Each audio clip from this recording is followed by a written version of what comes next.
In our last segment, we stated that important to the dating of the book of Revelation is the identity of the beast in chapter 13. How is this so, and what is the identity of this beast? Let's talk about that.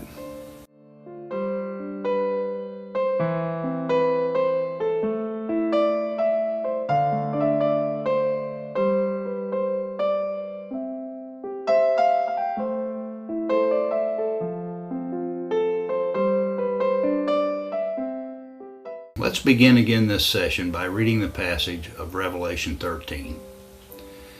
It says, "Then I stood on the sand of the sea, and I saw a beast rising up out of the sea, having 7 heads and 10 horns, and on his horns 10 crowns, and on his heads a blasphemous name. Now the beast which I saw was like a leopard. His feet were like the feet of a bear, and his mouth like the mouth of a lion. The dragon gave him his power, his throne, and great authority.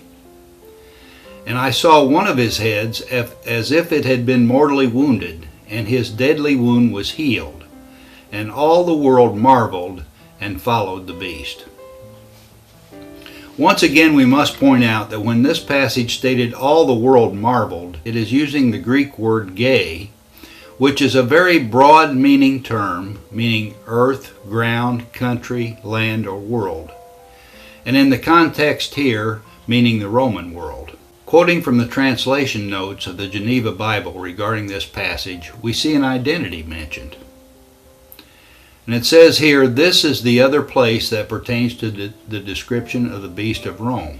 This head was Nero the emperor, in whom the race of the Caesars fell from imperial dignity, and the government of the Commonwealth was translated to others." Now, in addition to the passage in chapter 13, we see a clue to the identity in chapter 17.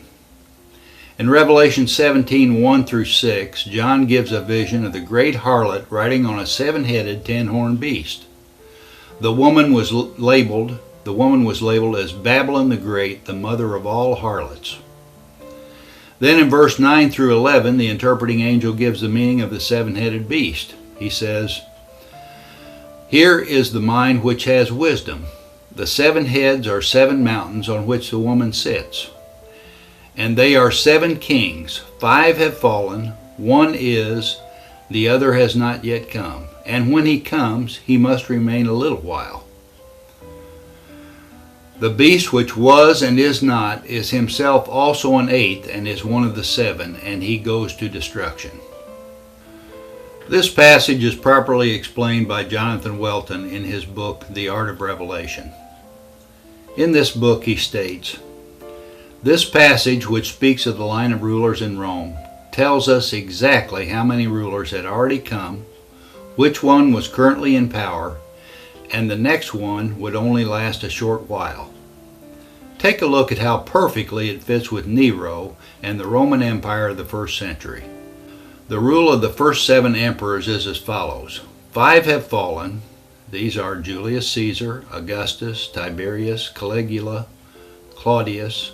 1 is Nero, and the other is yet to come, but when he does come, he must remain for only a little while. And this was Galba, who only reigned a 6-month rulership." Let me reiterate the incredible specificity of this.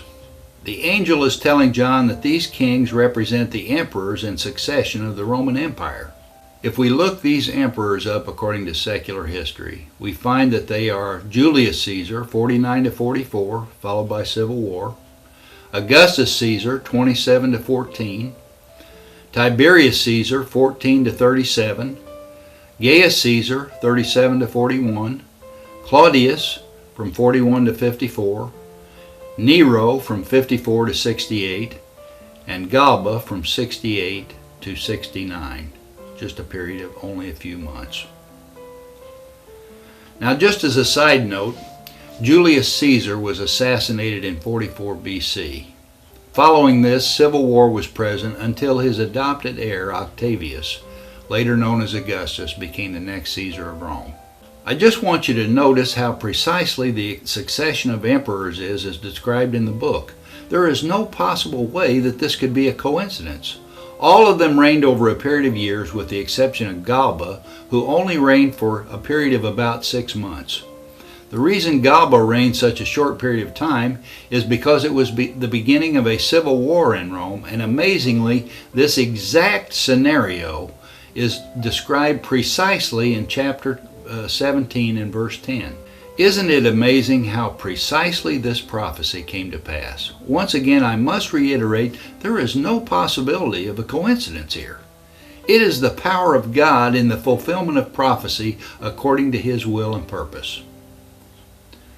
With all of this established, it is very apparent that the book of Revelation had to be written prior to June 8th of 68 AD, the day that Nero committed suicide.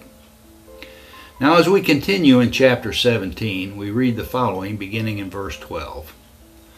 The 10 horns which you saw are 10 kings who have not yet received a kingdom, but they receive authority as kings with the beast for 1 hour. These have one purpose, and they give their power and authority to the beast. When we consider the role of the 10 kings mentioned here, we have to realize that their role is united in purpose. They are there strictly to support the beast whom we've already identified as Caesar Nero. So the question arises as to who they are. Well, first of all, they are like Nero in their hatred of the Jews. Remember that they both hate Jews and Christians because they see them as the same. As far as they're concerned, the Christians are just another sect of the Jews who only differ in the fact that they follow this man Jesus. Well, much of what we know from history concerning this period of time comes from 3 sources. One, of course, is the Jewish historian Josephus, as we've quoted many times in this, and also from the Roman historians Tacitus and Suetonius. From these writings, without going into a lot of detail, we know that there were several kings nearby in the nations that rallied along with Vespasian and Titus in the wars of the Jews. We could speculate on exactly who these were, but it would be a guess only since they are not so precisely identified as are the 7 heads of the beast. There is one more piece of information in the realm of external evidence that I must mention, which is very compelling in the identification of the beast. It deals with the following passage in Revelation 13. It says, "Here is wisdom. Let him who has understanding calculate the number of the beast, for it is the number of a man. His number is 666. Yes, we have finally come to the dreaded number 666. But it is very interesting to see how this number identifies the beast. To be perfectly honest, I was reluctant to even mention this number because there have been so many ridiculous attempts to put this number on world rulers throughout the last 100 years.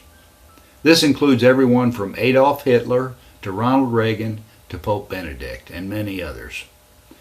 But when we actually look at the scripture, we see that it is the number 666.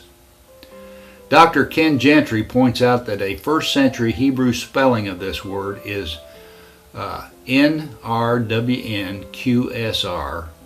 which has been determined by archaeologists to be precisely the number of 666. Thus, as many scholars have pointed out, we have a solution. The name Nero Caesar not only fits this number numerically, but also fits the context. And then finally, in the realm of this information, we have to consider what it says in Revelation 22:10. When it says, "Do not seal up the words of this prophecy of this book, for the time is near." Now I want to ask you a very important question here. Is it reasonable to think that we could have gone nearly 2,000 years since these words were written, and yet this time that is near has not yet happened? The notion of this is preposterous, especially is this true when we compare it to the words written by the prophet Daniel in Daniel the 12th chapter when he said, "But you, Daniel, shut up the words and seal the book until the time of the end." From the time of Daniel's prophecy to the time of the death of Jesus, we only have a period of about 490 years. Wow, do you see the impossibility of this? Daniel was only 490 years away from the fulfillment of his prophecy, and he was told to seal up the book. It's just not possible that John told the 7 churches that the time was near, not to seal up the book, yet we're waiting for fulfillment almost 2,000 years later. So now that we have considered the internal evidence and the external evidence that the book of Revelation was written before the year AD 70, when we come back in our next segment, we will look at the contextual evidence. Won't you join us for this discussion? Thank you and have a great day.